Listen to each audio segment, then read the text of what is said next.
Apple watch by ചെയ്ത കസ്റ്റമറിന്റെ ഒരു review ഞാൻ കേൾപ്പിച്ചു തരാം. ഓക്കെ ബ്രോ, സംഭവം സെറ്റായിട്ടോ, നല്ല ക്വാളിറ്റി ഉണ്ട്, ഒന്നും പറയാതിരിക്കാനില്ലോ. അല്ല, ഇവിടെ 2-3 ആൾക്കാർക്ക് ഇഷ്ടപ്പെട്ടു, അവർ വാങ്ങിക്കണം എന്ന് പറയുന്നുണ്ട്. പിന്നെ എനിക്കൊന്നും കൂടി വേണം, സിസ്റ്ററിൻ്റെ ബർത്ത്ഡേ ആണ്. അപ്പോൾ ആ സമയമാകുമ്പോൾ ഞാൻ പറയാം, എനിക്കൊന്ന് അയച്ചു തരണേ. എന്നിട്ട് പിറ്റേ ദിവസമായപ്പോ ബ്രോ വീണ്ടും ഒരു വോയിസ് മെസ്സേജ് ഞാൻ കേൾപ്പിച്ചു തരാം.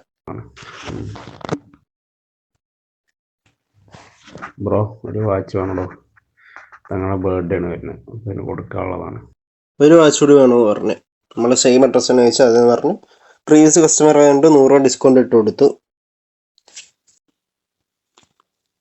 അത് നമ്മളുടെ ഒന്ന് കൊറിയർ അയച്ചു, അതിൻ്റെ സ്ലിപ്പും കാര്യങ്ങളും ഇട്ട് കൊടുത്തായിരുന്നു, അതും ഡെലിവറി ആയിട്ടുണ്ട്. നമ്മുടെ ഇന്ന് ബൈ ചെയ്ത കസ്റ്റമേഴ്സ് വീണ്ടും ബൈ ചെയ്യുന്നുണ്ട്. ഓക്കെ, നമ്മുടെ ആപ്പിൾ വാച്ച് പർച്ചേസ് ചെയ്ത കസ്റ്റമർ വീണ്ടും ഒരു ആപ്പിൾ വാച്ച് കൂടി ഓർഡർ ചെയ്തായിരുന്നു. ഞാൻ വീട്ടിലല്ല, വീട്ടിലെത്തിയതിന് ശേഷം ഞാൻ അയച്ചേട്ടാ.